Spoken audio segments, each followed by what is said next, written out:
देखिए, मैंने आपको पहले ही कहा था कि इनका ख्याल रखिए, वरना मौसम बदलते ही इनकी तबीयत और खराब हो जाएगी। जी, अब मैं क्या करूं डॉक्टर साहब? तुम बस इनका ख्याल रखो। इन्हें गर्मी बर्दाश्त नहीं होती है, तो कोशिश करो कि कोई एसी या कूलर वगैरह खरीद लो। डॉक्टर इतना कहकर चला गया और वहाँ खड़ा कमल रोने लगा। कमल बहुत ही गरीब था। वो मजदूरी करता था और बड़ी मुश्किल से अपना घर चलाता था। कमल के घर में उसकी माँ के अलावा उसकी पत्नी पल्लवी रहती थी। कमल की माँ को गर्मी बिल्कुल बर्दाश्त नहीं हो पाती थी। जरा सी गर्मी बढ़ने पर उनके हाथ पैर सूजने लगते थे और पसीने की वजह से पूरे बदन पर अजीब से धब्बे बन जाते थे। ये हर बार की कहानी थी, लेकिन बढ़ती उम्र के साथ कमल की माँ की हालत अब और ज्यादा खराब होने लगी थी। बस कीजिए, आप इस तरह रोइए मत। रो नहीं तो और क्या करूं पल्लवी? क्या बताऊं डॉक्टर साहब को कि अपनी माँ के लिए एसी तो छोड़ो, एक कूलर तक खरीदने की औकात नहीं है मेरी। इसमें आपकी कोई गलती नहीं है। माँ जी के इलाज के लिए जो कर्ज लिया है उसकी किश्त भी तो आप ही भर रहे हो ना, तभी ये दिक्कत है, वरना तो। हर महीने वो किस्तें चुकाने के बाद खाने पीने के खर्च लायक भी पैसे नहीं बचते। और देखो ना, इतना कर्ज लेकर इलाज करवाने का भी कोई फायदा नहीं हुआ। आखिर में माँ की हालत तो पहले से भी खराब होती जा रही है। कमल मजबूर था, इसलिए वो अपने आंसू नहीं रोक पा रहा था। उधर उसकी पत्नी पल्लवी भी ये सब देखकर दुखी थी। कमल तो सुबह होते ही अपने काम पर चला जाता था, पर अपनी सास को गर्मी से बचाने के लिए पल्लवी सारा दिन उनके पास बैठकर उन्हें पंखा झलती रहती, ताकि उन्हें पसीना न आए और उन्हें गर्मी न लगे। पल्लवी का ऐसा प्यार देखकर उसकी सास बिमला की आंखों में आंसू आ जाते। मैंने जरूर पिछले जन्म में कोई अच्छे कर्म किए होंगे, जो मुझे कमल जैसा बेटा और तुम जैसी बहू मिली। तुम दोनों मेरी वजह से कितने परेशान हो रहे हो। बस अब तो भगवान मुझे जल्दी से उठा ले, तब जाकर। ना माँ जी, ऐसा मत कहिए। आप चली जाएंगी तो हमारा क्या होगा? बेटी, तू परेशान मत हो। घंटों से पंखा कर रही है, जाकर आराम कर। नहीं माँ जी, मैं परेशान नहीं हो रही हूँ, बल्कि मुझे तो आपकी सेवा करने का मौका मिल रहा है। हे भगवान, ऐसी बहू सबको दे। कमल और पल्लवी दोनों विमला की बहुत सेवा करते थे। विमला को पंखा करते हुए पल्लवी सोचने लगी कि ऐसा क्या किया जाए जिससे उसकी सास के लिए एक एसी का इंतजाम हो जाए। और फिर उसी शाम, सुनिए, आपसे एक बात कहनी थी। हाँ बोलो ना। आप जितने पैसे कमाते हैं उससे तो हम माँ जी के लिए कभी एसी नहीं ले पाएंगे। हाँ तो? मैं सोच रही थी कि इस बार की सर्दियों में मैं भी कुछ काम शुरू कर दूं क्या? आपके पैसों से हम घर के खर्चे चलाएंगे और जो पैसे मुझे मिलेंगे उन्हें हम जमा करेंगे, और भगवान ने चाहा तो दोनों मिलकर अगली गर्मियों से पहले माँ जी के लिए एसी ले ही लेंगे।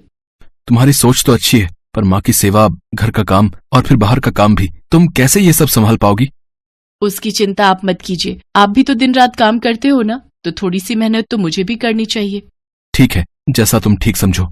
किसी तरह गर्मियां बीत गई और फिर बारिश आई तो बिमला, कमल और पल्लवी ने राहत की सांस ली। जैसे जैसे गर्मी कम हुई, बिमला की तबीयत भी कुछ बेहतर होने लगी और साथ ही पल्लवी ने भी काम ढूंढना शुरू कर दिया। एक दिन पल्लवी एक बंगले पर पहुंची। कोई है क्या? जी हाँ, बताइए। भैया, मैं काम ढूंढ रही हूँ। कैसा काम? अब कैसा भी, झाड़ू बर्तन वगैरह। ओह हाँ, है ना। एक्चुअली मुझे भी एक मेड की तलाश है। तो आपने पहले कहीं काम किया है ना? नहीं, पहले तो कहीं काम नहीं किया। अच्छा, चलिए कोई बात नहीं, आप अंदर आ जाओ। पल्लवी घर के अंदर आई तो उसने देखा कि वो एक बड़ा सा हॉल था और वहाँ काफी सामान था, लेकिन सब कुछ पैक रखा हुआ था। आप कहीं जा रहे हैं क्या? नहीं, मैं तो कल ही यहाँ शिफ्ट हुआ हूँ, तो अभी तो सामान खोल कर लगा ही रहा हूँ। अच्छा, तो घर के बाकी लोग कहाँ हैं? मैं अकेला ही हूँ दीदी, मेरी जॉब लगी है यहाँ, परिवार साथ नहीं रहता। राज ने पल्लवी को दीदी कहा तो उसे बहुत अच्छा लगा। राज अकेला है ये सुनकर पल्लवी पहले तो थोड़ा झिझकी, लेकिन फिर उसके दीदी कहते ही उसे अच्छा लगा। राज ने पल्लवी को काम पर रख लिया। अब पल्लवी रोज सुबह सुबह राज के घर आती। उस वक्त तक राज सो रहा होता था। पल्लवी सबसे पहले उसे उठाती, फिर उसके लिए चाय नाश्ता बनाती और फिर पूरे घर की साफ सफाई करती, और इस काम के बदले राज पल्लवी को अच्छे पैसे भी देने लगा। फिर एक दिन, दीदी आप एक काम करो, कल मत आना। क्यों, क्या हुआ भैया? अरे आपको काम करते करते हफ्ता हो गया, तो एक छुट्टी तो बनती है ना हफ्ते में, वरना आपकी सास आपसे नाराज हो जाएंगी। नहीं होंगी भैया, मेरी सास बहुत अच्छी है, कभी मुझ पर नाराज नहीं होती। अब वैसे ठीक है, मैं कल नहीं आऊंगी। बिमला के आराम के लिए कमल और पल्लवी दिन रात मेहनत कर रहे थे। उधर पल्लवी और राज में अच्छी बनने लगी थी। वो राज का पूरा ख्याल रखती थी, बिल्कुल एक बड़ी बहन की तरह। राज भी उससे खूब बातें करता था और उसे बड़ी बहन की तरह ही सम्मान देता था। एक दिन राज ने पल्लवी से पूछा, दीदी आपके पति क्या करते हैं? मजदूरी करते हैं भैया। अच्छा, और आप कब से काम कर रही हो? नहीं भैया, आप पहले हो जिनके यहाँ मैं काम कर रही हूँ, इससे पहले कभी जरूरत ही नहीं पड़ी। तो अब ऐसी क्या मजबूरी हो गई कि आपको घर से बाहर निकलकर काम करना पड़ रहा है? ये बात सुनकर पल्लवी की आंखों में आंसू आ गए और उसने रोते हुए राज को सारी बात बता दी। पल्लवी और कमल का अपनी माँ के प्रति प्यार और सेवा भाव देखकर राज भी भावुक हो गया। ऐसे ही कई दिन बीत गए। पल्लवी और कमल एसी के लिए काफी पैसे जोड़ चुके थे, लेकिन होनी को कुछ और ही मंजूर था। गर्मियाँ एक बार फिर वापस आने वाली थी। ऐसे में बिमला अचानक बेहोश होकर गिर पड़ी। उसे दिल का दौरा पड़ा था, तो जो पैसे दोनों ने एसी के लिए कमाए थे वो सारे के सारे बिमला के इलाज पर खर्च हो गए। और फिर लगता है हम माँ जी के लिए ऐसी खरीद ही नहीं पाएंगे। हिम्मत रखो पल्लवी, ऊपर वाला हमारी परीक्षा ले रहा है।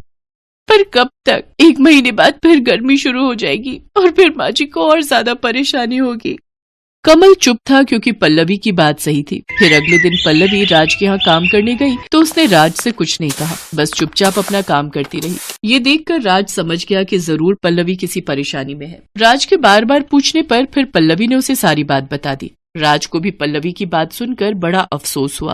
और फिर अगले ही दिन, दीदी वो आपसे एक बात कहनी थी। हाँ भैया बताइए ना।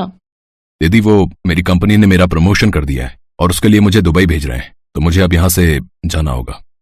ये तो बहुत अच्छी बात है भैया, भगवान करे आप और तरक्की करो।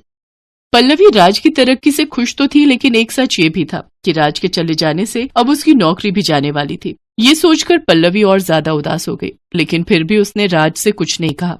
फिर कुछ ही दिनों के बाद, अच्छा दीदी मैं चलता हूँ, आप एक काम करो, ये कुछ पैसे रख लो। नहीं भैया, मैं ये पैसे नहीं ले सकती, मेरी पगार तो आपने पहले ही दे दी है। मैं जानता था कि आप मुझसे पैसे नहीं लेंगी। चलिए कोई बात नहीं, मैं चलता हूँ, अपना ख्याल रखना दीदी। इतना कहकर राज टैक्सी में बैठकर वहां से चला गया और पल्लवी भी अपने उतरे हुए चेहरे के साथ अपने घर की तरफ चल दी। गर्मियां शुरू हो चुकी थी और पल्लवी की सास की तबीयत फिर बिगड़ने लगी थी। लेकिन तभी कुछ ऐसा हुआ जिसकी उम्मीद पल्लवी को तो बिल्कुल नहीं थी। जी बताइए। मैडम आपका कोरियर है और ये एक चिट्ठी भी है। नहीं भैया, आपको कोई गलतफहमी हुई है। ये इतना बड़ा डिब्बा हमारा नहीं हो सकता और हमें कोई कुछ क्यों भेजेगा? नहीं मैडम, ये आपका ही है, देखिए आपके घर का ही पता लिखा है यहाँ पर। कुरियर वाले की बात सच थी। पल्लवी को कुछ समझ नहीं आ रहा था, लेकिन फिर जब उसने उस बड़े से डिब्बे को खोलकर देखा तो उसे अपनी आंखों पर विश्वास ही नहीं हुआ। उसके अंदर बिल्कुल नया एसी था जिसे राज ने उसके लिए खरीदा था। एसी के साथ मिली चिट्ठी को पढ़ते हुए पल्लवी की आंखों से लगातार आंसू बहे जा रहे थे और मन ही मन वो राज को दुआएं दे रही थी। गांव में सुमित नाम का लड़का रहता था। उसके पिता लकड़ी का सामान बनाने का काम किया करते थे, पर आजकल लकड़ी के सामानों की बिक्री बंद हो जाने के कारण सुमित एक मैकेनिक का काम करने लगा। वो बहुत ईमानदार और मेहनती था, पर उसकी आर्थिक स्थिति कुछ अच्छी नहीं थी, जिसके कारण उसकी पत्नी उसे हमेशा ताने दिया करती थी। आज विमला ने सोने के गहने खरीदे हैं और एक मेरी फूटी किस्मत। आपकी कमाई से तो हमारे रोज का खर्चा ही निकल जाए, वही बहुत है। ऐसी बातें क्यों करती हो? देखना एक दिन मैं बहुत ही अमीर बन जाऊंगा। इतनी मेहनत करूंगा कि हमारे पास किसी भी चीज की कमी ना रहे, फिर तुम्हें कार में घुमाऊंगा। मेहनत से कभी कोई कुछ हासिल कर पाया है भला? अब आपकी चिकनी चुपड़ी बातों में मैं आने वाली नहीं। जब से इस घर में मेरी शादी हुई है, मैंने तो सपने देखना ही छोड़ दिया। सुमित गैरेज में खूब मेहनत करता, दिन भर अपने काम में ही लगा रहता। अब तो वो अपने खाने पर भी ध्यान नहीं देता था। उसकी कड़ी मेहनत को देखकर उसके गैरेज का मालिक कहता है, क्या बात है सुमित, आजकल तुम गैरेज में दिन रात कड़ी मेहनत करते हो? रात हो गई है तुम्हें, अब तुम्हें घर जाना चाहिए। नहीं मालिक, मैं ओवर टाइम करूंगा। मुझे बहुत पैसे कमाने हैं। मैं एक कार बनाना चाहता हूँ जिसके लिए मुझे पैसों की जरूरत है। ठीक है सुमित, जैसी तुम्हारी मर्जी, पर अपनी सेहत का भी ध्यान रखना। सुमित ओवर टाइम से मिले पैसे को एक गुल्लक में जमा करता जाता है और कुछ दिन बाद जब गुल्लक भर जाता है तो वो उस गुल्लक को फोड़कर सारे पैसे बाहर निकालता है। आखिरकार मैंने इतने पैसे जमा कर ही लिए। अब इन पैसों से मैं कार के पार्ट्स खरीदूंगा और फिर उससे एक कार बनाऊंगा। कहीं आप पागल तो नहीं हो गए हैं? आप कार बनाएंगे? फिर तो बन गई कार। हाँ सुमन, आज तक मैंने तुम्हें कभी कुछ नहीं दिया, पर मेरी दिली इच्छा थी कि मैं तुम्हें कार में घुमाऊं। इसलिए कई दिनों से मैं थोड़े थोड़े पैसे जमा कर रहा था। आज गुल्लक में बहुत पैसे हो गए, इससे मेरे कार के लिए अच्छा खासा सामान आ जाएगा। सुमित दिन रात मेहनत करके कार को कंप्लीट बना लेता है। वो उसे चलाकर देखता है और कार चल पड़ती है। सुमित की खुशी का कोई ठिकाना ही नहीं रहता। आखिरकार मैंने बना ही ली मेरी कार, मेरी खुद की कार। अब सुमन मुझ पर कभी गुस्सा नहीं करेगी। पूरे इलाके में शायद ही किसी के पास ऐसी अनोखी कार होगी। शाबाश सुमित, शाबाश। ऐसी लाजवाब कार तो हमने आज तक नहीं देखी। मुझे तुम पर गर्व है। जाओ, जल्द से जल्द ही कार अपनी पत्नी को दिखाओ। हाँ मालिक, हाँ मैं अभी जाता हूँ। सुमित गाड़ी लेकर अपने घर के लिए निकल जाता है। वो मस्ती से कार चलाता है और गाना गुनगुनाता है।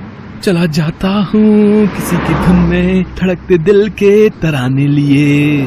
रास्ते में उसकी नजर एक फूल की दुकान पर पड़ती है। वो फूल लेने फूल वाले की दुकान के पास अपनी गाड़ी रोकता है। वो मन ही मन सोचता है, सुमन के लिए कुछ फूल ले लेता हूँ, वो तो बहुत खुश हो जाएगी। गाड़ी से उतरकर वह फूल वाले से कहता है, अरे फूल वाले भैया, जरा अच्छे अच्छे लाल गुलाब दिखाना। देखिए भैया, कौन से गुलाब पैक कर दूं? हैं? सारे गुलाब ताजे हैं। ये लाल गुलाब लीजिए, भाभी खुश हो जाएंगी, बता रहा हूँ। सुमित दुकान से गुलाब लेकर जैसे ही पीछे मुड़ता है, देखता है कि कार वहाँ है ही नहीं। हे भगवान, कहाँ गई मेरी कार? यही तो खड़ी की थी मैंने, मेरे सारे पैसे उसमें लगे हैं। अब मैं सुमन को क्या कहूँगा? भैया देरी मत करिए, तुरंत पुलिस स्टेशन जाकर रिपोर्ट करवाइए। हाँ। सुमित भागते भागते पुलिस स्टेशन जाता है। पसीने से लथपथ सुमित पुलिस स्टेशन पहुंचता है। हवलदार साहब, मेरी कार चोरी हो गई है, मुझे रिपोर्ट लिखवानी है। तो जैसे फटीचर के पास कार कहाँ से आएगी? जाओ जाओ, टाइम खराब मत करो। मैं एक मैकेनिक हूँ, मैंने बनाई है कार। आप मुझे बड़े साहब से मिलवा दीजिए। मेरी सारी मेहनत की कमाई उस कार को बनाने में लगी हुई है। मेरी पत्नी को पता चला कि कार चोरी हो गई है तो वो मुझे जिंदा नहीं छोड़ेगी। इतना आसान काम नहीं है रिपोर्ट दर्ज कराना। रिपोर्ट लिखवाने के लिए पहले तुम्हें टाइपराइटर से सारी बातें लिखवा कर लानी होंगी, उसके बाद कहीं रिपोर्ट दर्ज होगी। और जहाँ तक रही बड़े साहब से मिलने की बात, तो बड़े साहब तो अभी छुट्टी पर हैं, 4 दिन बाद ही आएंगे। तुम 4 दिन बाद आओ। सुमित बहुत दुखी हो जाता है और उदास चेहरे के साथ अपने घर जाने के लिए निकल पड़ता है। रास्ते में उसकी नजर शहर से आए कुछ लोगों पर पड़ती है जो तरह तरह की कार लिए लाइन में खड़े थे। वहाँ जोर जोर से अनाउंसमेंट हो रही थी, कार रेस जीतिए और पाए 10 लाख रुपए नकद इनाम। अगर मेरे पास मेरी कार होती तो आज मैं जीत जाता, पर शायद मेरी किस्मत में ऐसा नहीं लिखा है। सुमित घर पहुंचता है और सारी बात सुमन को बताते हुए कहता है, मुझे माफ कर दो सुमन, शायद मेरी किस्मत में खुशियां हैं ही नहीं और मैं तुम्हें भी खुशी नहीं दे पा रहा। इतने दिनों से दिन रात मेहनत करके मैंने पाई जोड़ी और कार बनाई और वो कार चोरी हो गई। तुम्हारी सहेलियों के पति तो उन्हें क्या क्या तोहफे देते हैं, मैं तो तुम्हें कुछ भी नहीं दे पाया। मैं किसी काम का नहीं हूँ। क्यों जी, मैं आप पर गुस्सा करती हूँ तो आपने तो मुझे बिल्कुल बेगैरत ही समझ लिया। आपने इतनी मेहनत करके मेरे लिए कार बनाई। इतनी किस्मत वाली मेरी कोई सहेली हो सकती है भला? माना अब आपके पास पैसे नहीं बचे, पर कला तो आपके हाथों में है। इस कला का मैं क्या करूँगा? अगर आज मेरी कार रहती तो मैं कार रेस में हिस्सा लेकर 10 लाख रुपए जीत जाता। मेरे पास एक आइडिया है। आपको तो लकड़ी का काम पहले से ही आता है, क्यों ना आप एक लकड़ी की कार बनाएं और उस कार से रेस में हिस्सा लें। उस रेस में तो लोग इतनी महंगी महंगी गाड़ियां लेकर रेस करने आए हैं और मैं लकड़ी की कार से कैसे रेस जीतूंगा?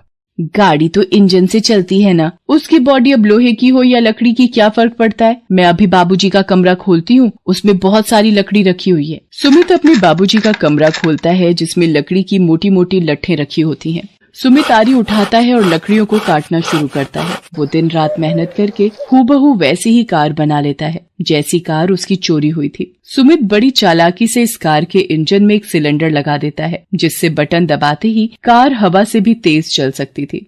देखा जी, मैंने कहा था ना आप कार बना लेंगे, मुझे आप पर पूरा भरोसा है। अब आएगा मजा, तुम देखना। अब मेरी कार की स्पीड का कोई मुकाबला नहीं कर पाएगा सुमन। ये सब तुम्हारे विश्वास के कारण ही हो पाया है। अब आप देर मत करिए, जल्द से जल्द कार रेस में जाइए, कहीं ऐसा ना हो कि वहाँ रेस शुरू हो जाए। सुमित अपनी लकड़ी की कार लिए रेस में जाता है। उसकी लकड़ी की कार को देखकर वहाँ बाकी लोग हंसते हुए कहते हैं, कैसा बेवकूफ आदमी है, लकड़ी की कार लेकर कार रेस में आया है। छोड़िए जी, क्यों इनकी बातों पर ध्यान देते हैं। आप अपना मनोबल टूटने मत दीजिए, हम तो इसी कार से जीतेंगे। बड़ी हिम्मत कर सुमित खड़ा हो जाता है। सब लोग उसकी तरफ देखकर उसका मजाक बना रहे होते हैं। वो बहुत शर्मिंदगी महसूस करता है और उसका मनोबल टूटने लगता है। जैसे ही रेस स्टार्ट होती है, सारे लोग सुमित से आगे निकल जाते हैं। अरे ये क्या, सिलेंडर का बटन काम क्यों नहीं कर रहा? अरे चालू हो जा मेरी कार, मेरी इज्जत तेरे हाथ में है। लगभग रेस खत्म ही होने वाली होती है और सुमित सबसे पीछे छूट जाता है। आपको जीतना ही होगा सुमित जी, आपको आज सब लोगों को साबित करना है कि आप कितने काबिल हैं। किस्मत बार बार मौका नहीं देती। लेकिन तभी करिश्मा होता है। कार में लगा सिलेंडर अचानक ही चालू हो जाता है और सुमित की कार हवा से भी तेज भागने लगती है, जिसे देख सब हैरान रह जाते हैं और सब प्रतिभागियों को पीछे छोड़ते हुए सुमित वो रेस जीत जाता है। सुमित पहली पोजीशन पाकर रेस जीत जाता है। सारे लोग सुमित की तारीफ करते हैं। वाह वाह, लकड़ी की कार से ये लड़का रेस जीत गया है। हाँ भाई, ये तो बड़ा होनहार आदमी लगता है। हाँ देखो देखो। इस तरह सुमित को 10 लाख रुपए इनाम में मिलते हैं और गांव में सुमित की इज्जत बहुत बढ़ जाती है और वो लकड़ी के कार बनाकर उसे विदेशों में बेचने का बिजनेस शुरू कर देता है और खूब पैसे कमाता है।